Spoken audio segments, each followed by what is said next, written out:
रसोई में रखा दूध का गिलास अचानक जमीन। पता नहीं गरीब घर से क्या सीख कर आई है। माँ जी, मुझसे गलती हो गई, मैं अभी साफ कर देती हूँ। उत्तर भारत के एक छोटे से गांव में एक पुराना लेकिन साफ सुथरा घर था। उसी हम रहती थी शांति देवी, जिनका स्वभाव बहुत सख्त था। गांव के लोग कहते थे कि उनकी जुबान इतनी तेज है कि अच्छे अच्छे लोग भी उनसे बहस करने से डरते थे। उनका एक ही बेटा था, अर्जुन, मेहनती, सीधा सादा और अपनी माँ का बहुत सम्मान करने वाला। कुछ ही दिन पहले अर्जुन की शादी एक गरीब परिवार की लड़की सीमा से हुई थी। सीमा के पिता एक दिहाड़ी मजदूर थे और माँ दूसरों के घरों में काम करती थी। गरीबी में पली बड़ी सीमा ने बचपन से ही मेहनत, संस्कार और बड़ों का सम्मान सीखा था। शादी के बाद जब सीमा पहली बार अपने ससुराल आई तो उसके मन में कई सपने थे।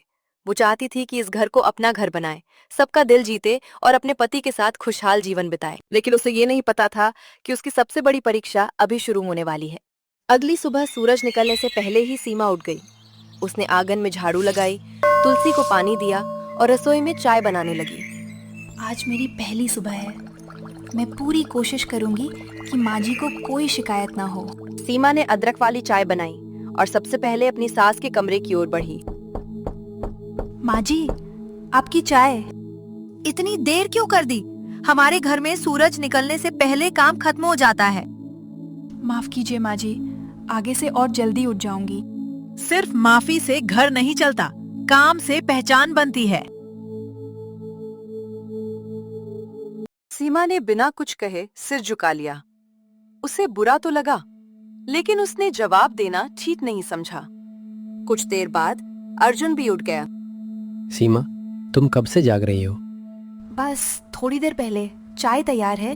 तुमने अकेले इतना सारा काम कर लिया? घर अब मेरा भी है, काम करना तो मेरी जिम्मेदारी है।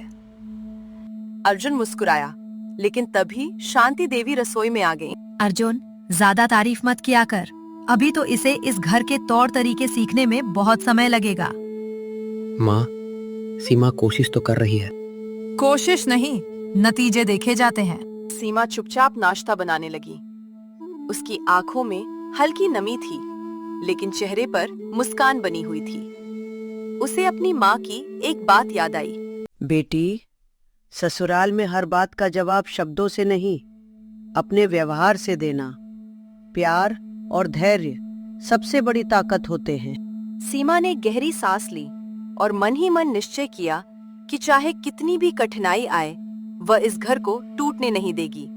लेकिन उसी समय रसोई में रखा दूध का गिलास अचानक जमीन पर गिरकर टूट गया। अभी आई नहीं कि नुकसान शुरू। पता नहीं गरीब घर से क्या सीख कर आई है। माँ जी, मुझसे गलती हो गई, मैं अभी साफ कर देती हूँ। गलती? इस घर में हर गलती की कीमत चुकानी पड़ती है। सीमा की आंखों से आंसू छलक पड़े, लेकिन उसने चुपचाप टूटे हुए कांच को समेटना शुरू कर दिया। उसे बिल्कुल अंदाजा नहीं था कि ये तो उसकी परीक्षा की सिर्फ शुरुआत है और आने वाले दिनों में उसकी जिंदगी ऐसा मोड़ लेने वाली थी जिसकी किसी ने कल्पना भी नहीं की थी। सीमा चुपचाप टूटे हुए कांच के टुकड़े समेट रही थी। उसकी आंखों से आंसू गिर रहे थे, लेकिन उसने एक भी शब्द नहीं कहा। अर्जुन ये सब देख रहा था। उसका मन कर रहा था कि वो अपनी माँ से कुछ कहे, लेकिन वो जानता था कि गुस्से में बात करने से हालात और बिगड़ जाएंगे। माँ, गलती किसी से भी हो सकती है। सीमा ने जानबूझकर नहीं किया। तुम बीच में मत बोलो अर्जुन। आज ग्लास टूटा है, कल पूरा घर बिगाड़ देगी। माँ, इतना कठोर मत बनिए। मैं कठोर नहीं हूँ, मैं इस घर की जिम्मेदार हूँ। सीमा ने धीरे से कांच उठाया, फर्श साफ किया और फिर बिना कुछ कहे रसोई में लौट गई। उसने सोचा, अगर मैं जवाब दूंगी तो घर में झगड़ा होगा। बेहतर है मैं अपने काम से सबका दिल जीतूं। कुछ देर बाद सीमा ने नाश्ता तैयार किया। गरम गरम पराठे, दही और चाय मेज पर रख दी। माँ जी, नाश्ता तैयार है। देखते हैं खाने लायक भी बनाया है या नहीं। शांति देवी ने एक निवाला खाया। उन्हें स्वाद अच्छा लगा, लेकिन उन्होंने चेहरे पर कोई भाव नहीं आने दिया। नमक थोड़ा कम है। असल में नमक बिल्कुल ठीक था, लेकिन शांति देवी तारीफ करना ही नहीं चाहती थी। मुझे तो बहुत अच्छा लगा सीमा।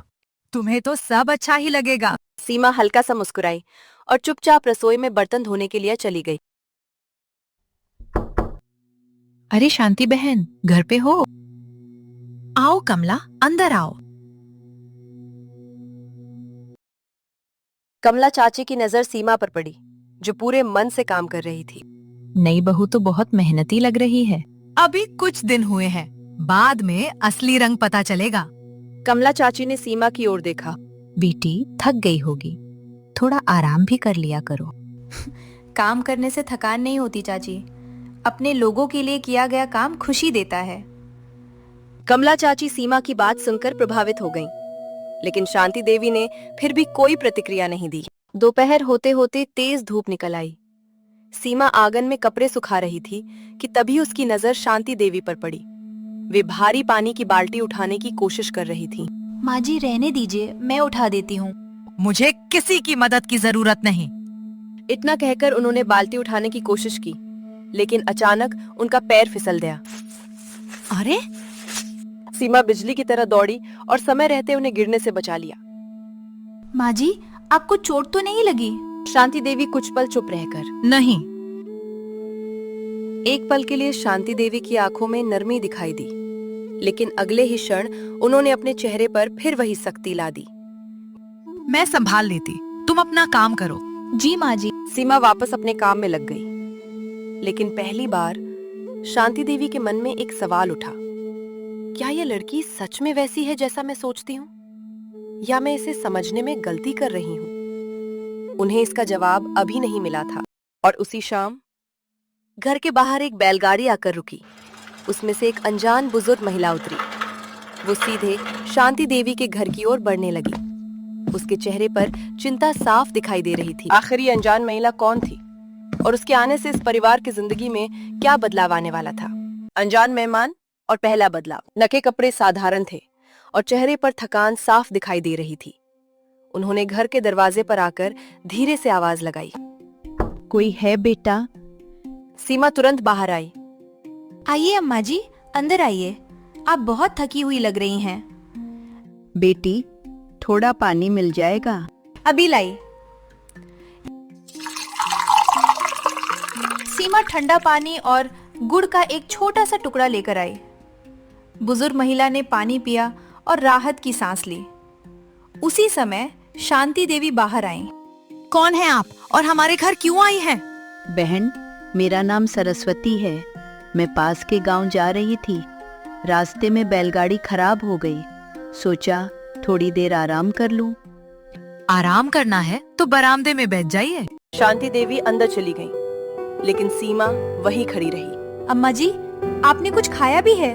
नहीं बेटी, सुबह से कुछ नहीं खाया।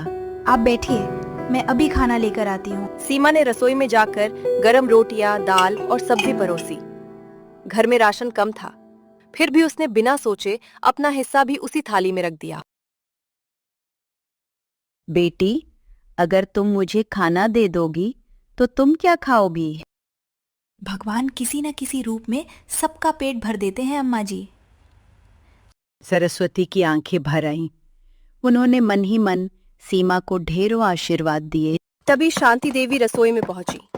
उन्होंने देखा कि सीमा घर का खाना मेहमान को खिला रही है। सीमा, घर का राशन बहुत है क्या जो तुम बांटती फिर रही हो? माँ जी, ये सुबह से भूखी हैं। मुझे लगा पहले इन्हें खाना मिल जाना चाहिए। तुम्हें सोचने की जरूरत नहीं है, इस घर के फैसले मैं करती हूँ। सीमा ने सिर झुका लिया, लेकिन सरस्वती अब चुप नहीं रह सकी। बहन, बहू ने कोई गलती नहीं की। भूखे को भोजन खिलाना सबसे बड़ा पुण्य होता है। आप बीच में मत बोलिए। मैं सिर्फ इतना कहूंगी, ऐसी बहू हर किसी की किस्मत में नहीं होती। शांति देवी बिना कुछ बोले अंदर चली गईं। बाहर से वे अब भी कठोर दिख रही थीं, लेकिन उनके मन में पहली बार सीमा के लिए सम्मान की एक छोटी सी किरण जगी।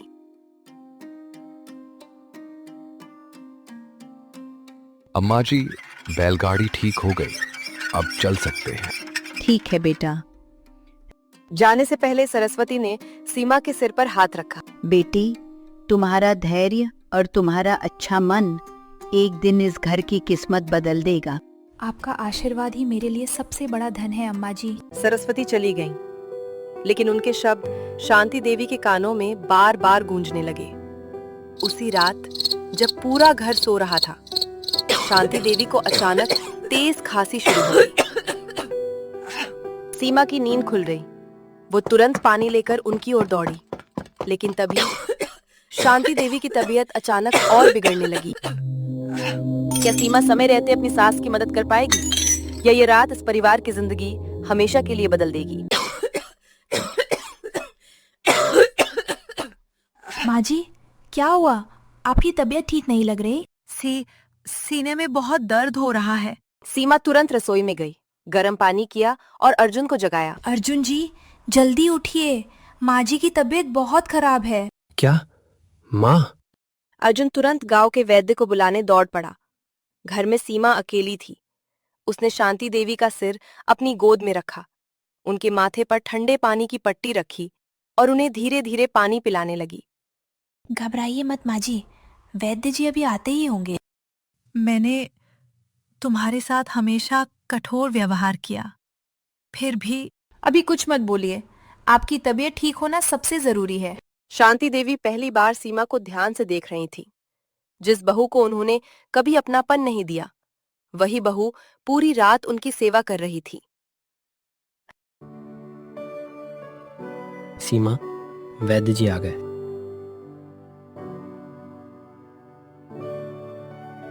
जरा रास्ता दीजिए। वैद्य जी ने नब्ज देखी, दवा दी और कुछ देर बाद मुस्कुराए। घबराने की बात नहीं है, समय पर देखभाल हो गई। अगर थोड़ी और देर हो जाती तो परेशानी बढ़ सकती थी। धन्यवाद वैद्य जी। धन्यवाद मुझे नहीं, अपनी बहू को दीजिए। आज अगर ये समय पर न संभालती तो हालत गंभीर हो सकती थी। ये सुनकर शांति देवी की आंखें भर आईं। उन्होंने चुपचाप सीमा की ओर देखा, लेकिन उनका अहंकार अभी भी उन्हें खुलकर कुछ कहने नहीं दे रहा था। सुबह होने लगी। सीमा पूरी रात जागती रही थी, लेकिन उसने आराम नहीं किया। वो फिर रसोई में जाकर नाश्ता बनाने लगी। सीमा, तुमने पूरी रात नहीं सोया, थोड़ा आराम कर लो। घर के बड़े ठीक रहेंगे तभी तो मुझे चैन मिलेगा। अर्जुन की आंखों में अपनी पत्नी के लिए सम्मान और बढ़ गया। उधर कमरे में बैठी शांति देवी सब सुन रही थीं। उनके मन में पछतावे की एक हल्की लहर उठी। जिसे मैं हर दिन ताने देती रही, वही मेरी सबसे बड़ी ताकत बनकर खड़ी रही। दरवाजे पर गांव का मुखिया खड़ा था। शांति बहन, अगले हफ्ते गांव में परिवार सम्मान समारोह रखा गया है। इस बार पूरे गांव से एक ऐसे परिवार को सम्मानित किया जाएगा जो प्रेम, सेवा और एकता की मिसाल हो। अच्छा? हम कुछ दिनों तक सभी परिवारों को देखेंगे। जिसके घर में सबसे अधिक अपनापन और संस्कार होंगे, उसी परिवार को पूरे गांव के सामने सम्मान मिलेगा। मुखिया के जाते ही शांति देवी गहरी सोच में पड़ गईं। उन्हें एहसास होने लगा कि अगर उनका व्यवहार ऐसा ही रहा तो शायद उनका अपना घर ही बिखर जाएगा। लेकिन उसी समय दरवाजे के बाहर खड़ी एक पड़ोसन ये सब सुन रही थी। उसके चेहरे पर जलन साफ दिखाई दे रही थी। उसने मन ही मन ठान लिया, इस घर को सम्मान कभी नहीं मिलने दूंगी। और यहीं से शुरू होने वाली थी इस परिवार की सबसे कठिन परीक्षा। लता को हमेशा शांति देवी के परिवार से जलन होती थी। उसे ये बिल्कुल पसंद नहीं था कि गांव में कोई और सम्मान पाए। उसने मन ही मन फैसला कर लिया, अगर इस घर को सम्मान मिलेगा तो मेरी इज्जत कम हो जाएगी। कुछ न कुछ करना ही होगा। अगले दिन सुबह सीमा रोज की तरह घर का काम खत्म करके आंगन साफ कर रही थी। तभी लता मुस्कुराते हुए घर के अंदर आई। अरे सीमा बहू, कैसी हो? नमस्ते चाची, आइए बैठिए। वाह, अभी नई नई आई हो, लेकिन सारा घर तुम ही संभाल रही हो। ये तो मेरा कर्तव्य है चाची। लता ने इधर उधर नजर दौड़ाई और मौका मिलते ही चुपके से रसोई में चली गई। उसने चावल रखने वाला डिब्बा थोड़ा खुला छोड़ दिया और जाते जाते घी का छोटा डिब्बा एक बोरी के पीछे छिपा दिया। कुछ देर बाद शांति देवी रसोई में पहुंची। अरे, घी का डिब्बा कहाँ गया? माँ जी, अभी तो यही रखा था। घर में कोई बाहर वाला तो आया नहीं, फिर घी कहाँ गया? सीमा पूरे घर में ढूंढने लगी, लेकिन डिब्बा कहीं नहीं मिला। सच सच बताओ सीमा, कहीं तुमने अपने मायके तो नहीं भेज दिया? माँ जी, मैं ऐसा कभी नहीं कर सकती। फिर घी अपने आप उड़कर चला गया क्या? सीमा की आंखों में आंसू आ गए। उसे सबसे ज्यादा दुख इस बात का था कि उस पर चोरी का शक किया गया। माँ, सीमा झूठ नहीं बोल रही, मैं उसे अच्छी तरह जानता हूँ। तुम हर बार इसका ही पक्ष लेते हो। तभी दरवाजे पर जोर की हवा चली। हवा से बोरी थोड़ा हट गई और उसके पीछे रखा घी का डिब्बा सबको दिखाई दे गया। माँ जी, देखिए, घी तो यही है। अर्जुन ने डिब्बा उठाया। शांति देवी कुछ पल के लिए चुप रह गईं। उन्हें अपनी गलती का एहसास हुआ, लेकिन वे फिर भी कुछ नहीं बोली। उधर दरवाजे के बाहर खड़ी लता सब देख रही थी। उसकी पहली चाल नाकाम हो चुकी थी। इस बार तो बच गई, लेकिन अगली बार ऐसा जाल बिछाऊंगी कि कोई इसे बचा नहीं पाएगा। शाम को सीमा घर के बाहर बैठी एक फटी हुई चादर सिल रही थी। तभी उसने देखा कि सड़क किनारे एक छोटा सा बच्चा रो रहा है। उसके कपड़े मैले थे और वो भूख से कांप रहा था। मुझे बहुत भूख लगी है। बेटा, रो मत। सीमा तुरंत घर के अंदर गई और अपनी थाली का खाना उस बच्चे को लाकर दे दिया। बच्चा खुशी खुशी खाना खाने लगा। ये सब दूर खड़ी शांति देवी चुपचाप देख रही थीं। उनके चेहरे पर पहली बार गर्व की हल्की सी मुस्कान आई। लेकिन उसी समय लता ने ये दृश्य भी देख लिया। उसने तुरंत गांव के कुछ लोगों को इकट्ठा करना शुरू कर दिया। चलो मेरे साथ, आज मैं तुम्हें इस घर का असली चेहरा दिखाती हूँ। आखिर लता अब कौन सा नया झूठ फैलाने वाली थी?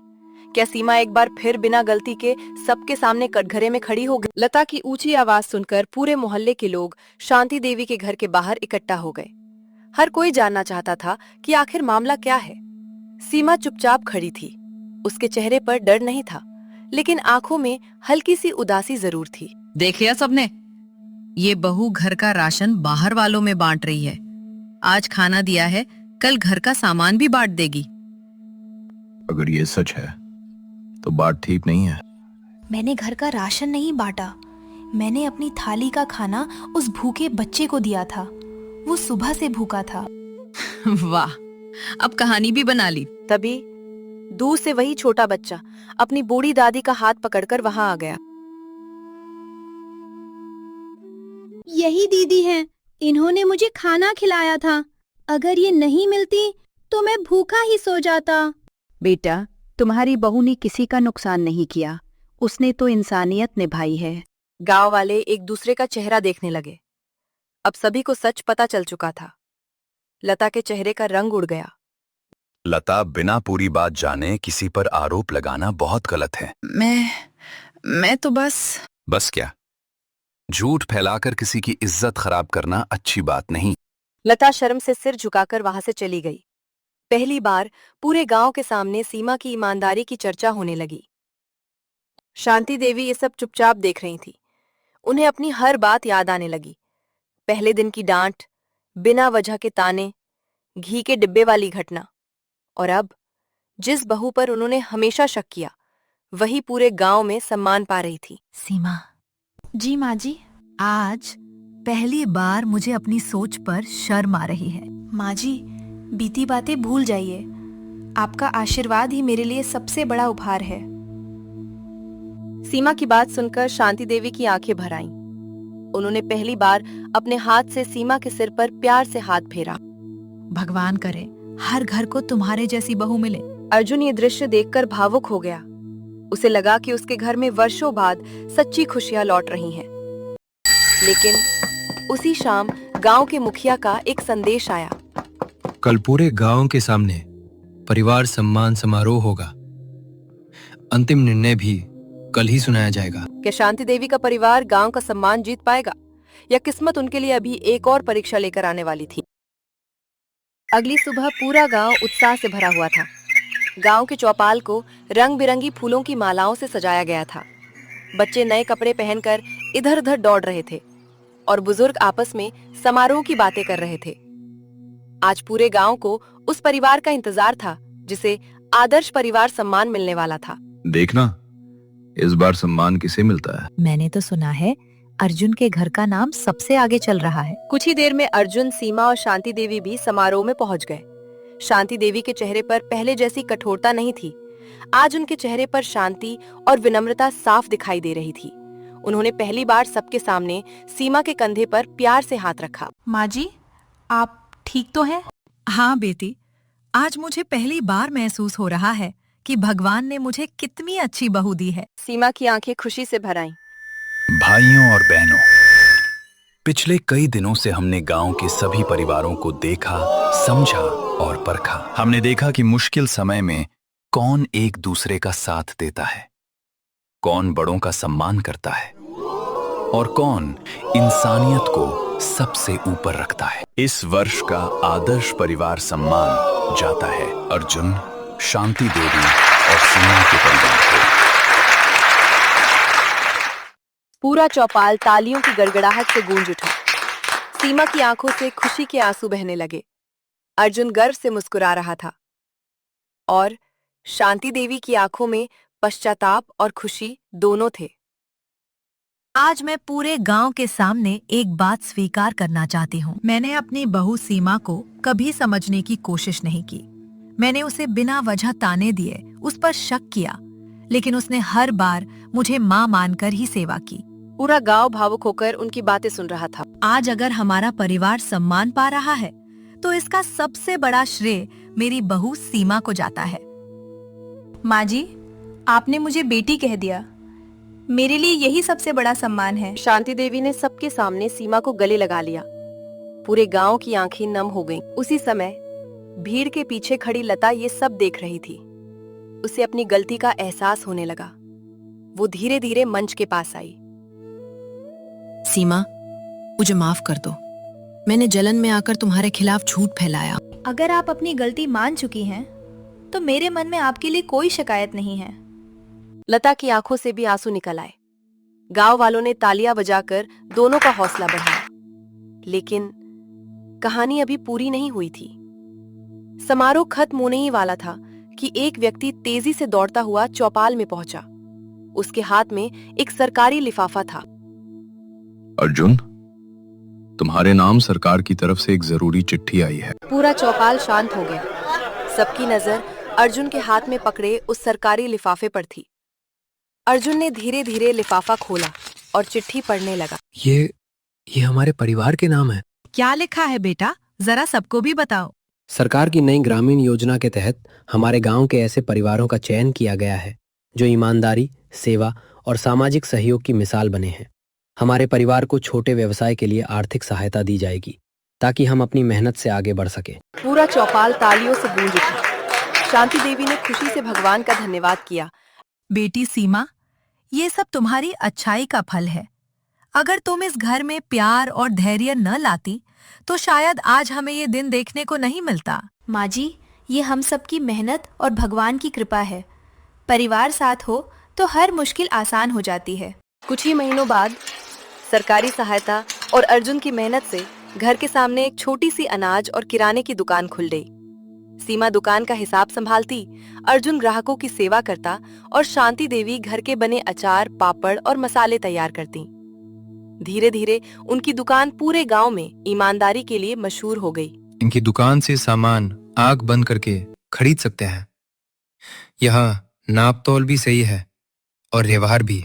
सीमा बहू तो हर जरूरतमंद की मदद भी करती है। समय के साथ उनका छोटा सा कारोबार बढ़ता गया। अब घर में खुशियां थीं, सम्मान था और सबसे बढ़कर एक दूसरे के लिए सच्चा प्यार था। एक शाम शांति देवी आंगन में बैठी थी। उन्होंने सीमा को अपने पास बुलाया। सीमा बेटी। जी माँ जी। आज से मुझे माँ जी नहीं, सिर्फ माँ कहकर बुलाना। तुमने बहू नहीं, बेटी बनकर इस घर को संभाला है। ये सुनते ही सीमा की आंखों से खुशी के आंसू बहने लगे। माँ। सीमा ने शांति देवी को गले लगा लिया। अर्जुन ये दृश्य देखकर मुस्कुराने लगा। उसे लगा जैसे आज उसका परिवार सचमुच पूरा हो गया हो। उस दिन के बाद शांति देवी ने कभी सीमा को बहू नहीं कहा। वो हर किसी से गर्व से कहती, ये मेरी बहू नहीं, मेरी बेटी है। गांव के लोग भी इस परिवार की मिसाल देने लगे। जहां कभी ताने और गलतफहमियां थी, वहीं अब विश्वास, सम्मान और अपनापन बस चुका था और सभी ने एक बात समझ ली, घर को बड़ा धन नहीं, बड़े दिल वाले लोग खुशहाल बनाते हैं। कहानी की सीख, रिश्ते अधिकार से नहीं, प्रेम, धैर्य और सम्मान से मजबूत होते हैं। जो बहू को बेटी और सास को मां समझता है, उसके घर में हमेशा सुख और शांति बनी रहती है।